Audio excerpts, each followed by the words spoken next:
আমাদের তো আগেই বলেছি, দুদিন ধরে বরমশাই নিয়ম করে ভোরবেলায় ঘুম থেকে উঠে একটু মর্নিং ওয়াকে নিয়ে বেরোচ্ছে, ওই কমপ্লেক্সের চারপাশ দিয়ে হাঁটা আর কি। আজকে একটু বেশি সকালেই বেরিয়েছিলাম জানো তো। হেঁটে উঠে যখন ফিরবো তখন দেখলাম স্কুটিতে ওঠ আরশি বলে স্কুটি করে নিয়ে ছুট মারলো। দেখো সূর্য তখন আরেকটু বেশিই উঠে গেছে। গেল এই ভ্যালেন্টাইন্স মাসের ঘুষ দিতে। আরশি যে কাতলা খেতে ভালোবাসে, তাই কাতলা আনতে গেল। তা কাতলা মাছ যখন বড়মশাই হাতে করে আনলোই, আরুষিস ব্লগে সেদিন আমার মিত্রাদি আবদার করেছিল, আর সে একটু কাতলা কালিয়ার রেসিপি দেখিয়ে তো। ইউটিউব খুললেই তো কাতলা কালিয়ার এক সে বারকার এক রেসিপি। তাই মিত্রাদির আবদার রাখতে ভাবলাম আজকে একটু কাতলা কালিয়ে করি। 1.5 চামচ পোস্ত, 5-6টা কাজু, 1 চামচ চারমগজ একটু বেটে নিয়েছিলাম। আর তারপরে তার মধ্যে কিন্তু 3টে কিশমিশ দিয়েও বেটেছিলাম। কালিয়া কিন্তু আমাদের বাড়িতে আলু ছাড়া চলবে না। তবে আজকের কালিয়াটা কিন্তু একদম মিত্রাদির আবদারে, আর আমার ঠাকুমার কথা মনে রেখে করেছি। ঠাকুমা আমার ঠিক এভাবে কাতলা কালিয়া করতো। মাছগুলোকে না নুন, হলুদ, লঙ্কার গুঁড়ো আর তেল দিয়ে মাখিয়ে রেখেছিলাম। 4 পিস কাতলা মাছেরই আজকে কিন্তু কালিয়া করেছি। জিরে ফোড়ন, গোটা গরম মশলা আর একটু জয়িত্রীয় ফোড়ন দিয়েছিলাম। একটা বড় সাইজের পেঁয়াজ বেটে দিয়েছিলাম, আর 15-20 কোয়া রসুন দিয়েছিলাম। আর আমি আদাটা না গুঁড়ো দিয়েছিলাম, ওই নিউ মার্কেট থেকে সেদিন নিয়ে এসেছিলাম।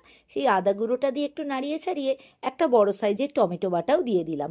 নুন আর একটু মিষ্টি দিয়ে অল্প একটু জল দিয়ে আলুগুলোকে দিয়ে দিলাম।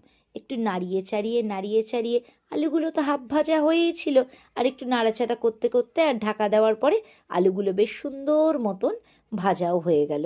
একটু নাড়াচাড়ার পর আবার হলুদ গুঁড়ো, লঙ্কার গুঁড়ো আর জিরের গুঁড়ো, নুন টুনগুলো তো আগেই দিয়েছিলাম।